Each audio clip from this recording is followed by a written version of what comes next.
Welcome to the Holy Bible Study with Shelby. Well, today is Exodus chapter 36. Okay? Before we get started, hit that like and subscribe button. And make sure you have your King James Version Bible. And man, let's start with us. Let's have the family at the table, the children, the wife. Okay? Like I say, Exodus chapter 36. Now, what I'm going to do, I'll let the audio do the reading, and after it, I will summarize the chapter. It only takes about 6-7 minutes, and then I'll summarize it, okay? With that said, let's get started. 36. Then wrought Bezaleel and Aholiab, and every wise-hearted man in whom the Lord put wisdom and understanding to know how to work all manner of work for the service of the sanctuary, according to all that the Lord had commanded. And Moses called Bezaleel and Aholiab, and every wise-hearted man in whose heart the Lord had put wisdom, even every one whose heart stirred him up to come unto the work to do it. And they received of Moses all the offering which the children of Israel had brought for the work of the service of the sanctuary, to make it withal. And they brought yet unto him free offerings every morning. And all the wise men that wrought all the work of the sanctuary came every man from his work which they made. And they spake unto Moses, saying, The people bring much more than enough for the service of the work which the Lord commanded to make. And Moses gave commandment, and they caused it to be proclaimed throughout the camp, saying, Let neither man nor woman make any more work for the offering of the sanctuary. So the people were restrained from bringing. For the stuff they had was sufficient for all the work to make it, and too much.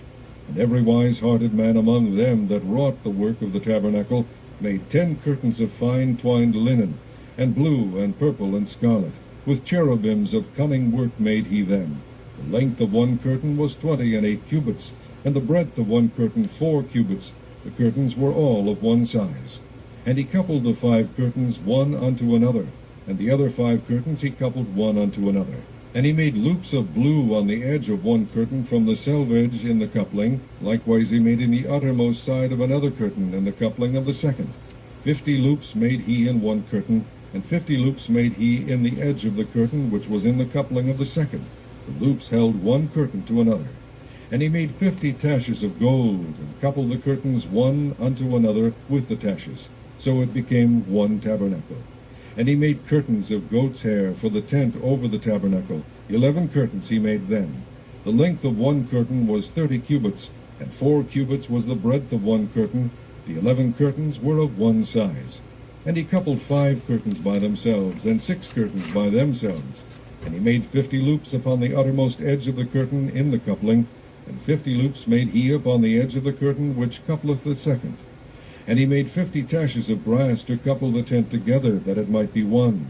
And he made a covering for the tent of ram skins dyed red, and a covering of badger skins above that. And he made boards for the tabernacle of shittim wood, standing up. The length of a board was 10 cubits, and the breadth of a board 1 cubit and a half.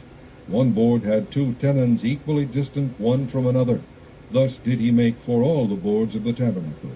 And he made boards for the tabernacle, 20 boards for the south side southward, and 40 sockets of silver he made under the 20 boards, 2 sockets under one board for his 2 tenons, and 2 sockets under another board for his 2 tenons. And for the other side of the tabernacle, which is toward the north corner, he made 20 boards, and there 40 sockets of silver, 2 sockets under one board, and 2 sockets under another board. And for the sides of the tabernacle westward he made 6 boards. And 2 boards made he for the corners of the tabernacle in the 2 sides.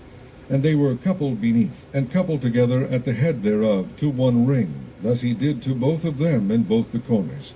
And there were 8 boards, and their sockets were 16 sockets of silver, under every board 2 sockets. And he made bars of shittim wood, 5 for the boards of the one side of the tabernacle, and 5 bars for the boards of the other side of the tabernacle, and 5 bars for the boards of the tabernacle for the sides westward. And he made the middle bar to shoot through the boards from the one end to the other. And he overlaid the boards with gold, and made their rings of gold to be places for the bars, and overlaid the bars with gold. And he made a veil of blue, and purple, and scarlet, and fine twined linen. With cherubims made he it of cunning work. And he made thereunto 4 pillars of shittim wood, and overlaid them with gold.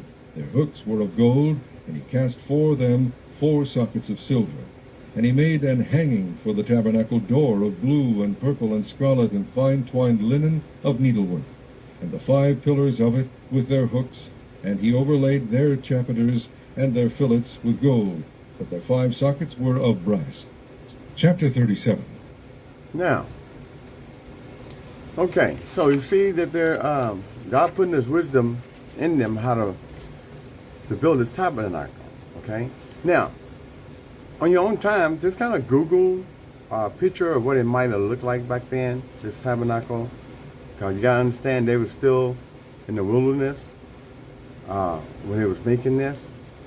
But it would kind of give you a picture of what it looked like. And these people was filled with the wisdom of God. They didn't come with their own idea. The wisdom God gave them how to be wise enough to make the exactly way He wanted it made. Okay? When it came to the tabernacle, the cherubims. We're going to find out as we keep reading. These people just draw up their own blueprint. Now, God drew it up. Okay? So this is what this is all about. It's the building of the tabernacle and the cherubim. And I would encourage you again, once again, Google what the cherubims might have looked like. Because we really don't know what what they actually look like, but we can get an idea.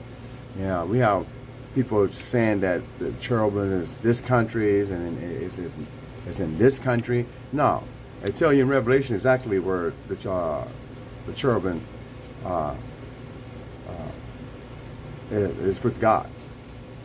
Okay, these cherubim was the mercy seat where God came down when He was dealing with Aaron and his sons and Moses. Okay, but anyway, make sure you Google and see what this tabernacle made of would look like. So it'll give you an idea as we continue to read Exodus about them building this and putting this together. Okay, but this is all this is about. It's the making of the tabernacle and the cherubims. And where they get that knowledge from? God put it in their mind, in their hearts, not the blood pumper. Okay. So with that said, Exodus chapter 36. I try to do a lesson where a 12-year-old can understand it. Okay. All you gotta do is read along. Okay. And it is simple what he's telling you, that these people didn't come up with their own idea. God put this in their heads, this wisdom to do this, and they were doing it so well. They were bringing so much material that Moses told them, "Hey, that's enough. Don't bring no more. We got plenty." Okay. So anyway, Exodus chapter 36. Go back in your own time and read it again if you like. Get your own wisdom. Pray for it. But with that said, make sure you share the content. Okay? That way other people can get this wisdom too. Okay? With that said, be safe, be happy, and thank you for your time.